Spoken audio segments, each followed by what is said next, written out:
Who wins and why? Well, if you couldn't tell from my first two segments, or from segment 2 and 3, I have the Warriors winning.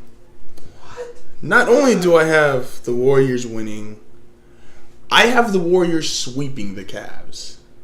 And I don't think any game gets... I think one game gets close.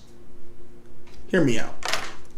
Because I know the 15 people that watch this are going to go, what? Let me take that back. I know the 50 people that watch this, which 5 probably don't know sports, and they're just going to be like, yeah, he must know what he's talking about.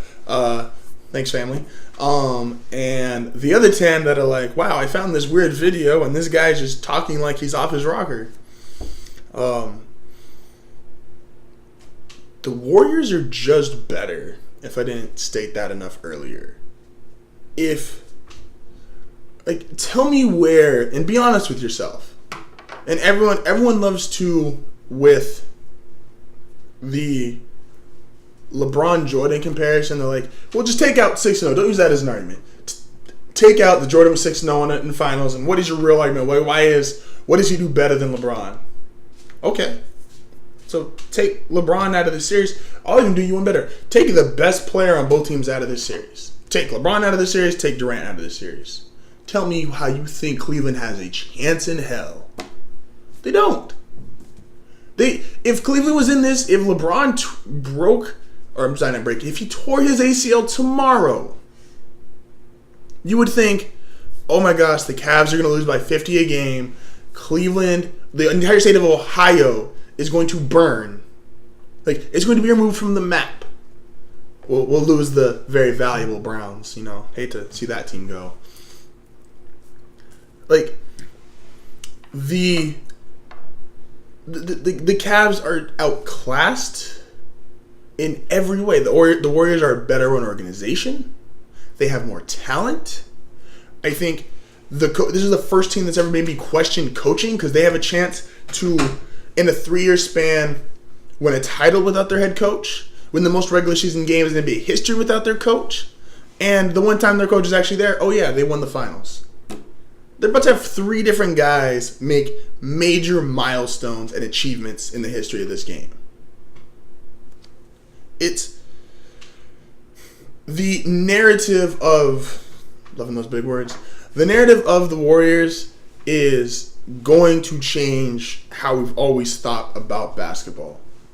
Part of the reason people love LeBron as an all-time player is because when you're the player that he is, he doesn't really need a second person. If you're a great all-time center, you need a wing player or a point guard to get you the ball. You need someone to help feed you, I get it. If before this team, if you were a point guard, you needed other guys who were comparable talent or good enough that, yeah, you were raising their level of play, but they had to be good players that could score to help you out. The Warriors defy that. Steph Curry defies that. I let it slip a little earlier, but it's I think Steph is going to end his career with 4 or 5 rings. I think he gets one this year. I think he gets one next year. And I think he's got one more chance. I think he's got a chance to three-peat and win 4 out of 5. He needs no one else on his team. Not that his team's not great, but this idea of shooters and big men need someone else. Reggie Miller is another one I wanted to throw out. Reggie Miller needed other guys, even though he was a great shooter. Shooters up to this point have always been spot-up shooters, for the most part. Reggie could do a little bit of shooting off the dribble, but was mostly a spot-up shooter. Ray Allen was mostly a spot-up shooter, even though he could drive a little bit and handle a little bit. But he was a spot-up shooter 90% of his career. Steph Curry's not a spot-up shooter. He can handle as well as anyone. He can dribble as well as anyone. He can shoot better than anyone who's ever walked this earth. I mean, he is such a game-changing player that LeBron's probably had the biggest impact on the league since he came in. Steph Curry's had the biggest impact on the culture since Michael Jordan. With Be Like Mike and all the dunk contests and everything. Like, kids have been trying to dunk a basketball like Michael Jordan since 1989. Like, kids have fallen on their face. They've looked ridiculous, thrown basketballs at a rim. I mean, every single thing you could think of because of Michael Jordan. They wanted to be like Mike. They wanted to dunk like him. Take it from someone who's been around a bunch of kids lately. Kids are shooting, and they're shooting a lot. They're shooting threes. They're shooting half-court shots. They're trying to, it's really funny, they're trying to do crossovers, step back, do things they can't possibly like fathom, and then make a shot with their left hand. Like, that's the impact he's had on the culture and the world in general. Which is why,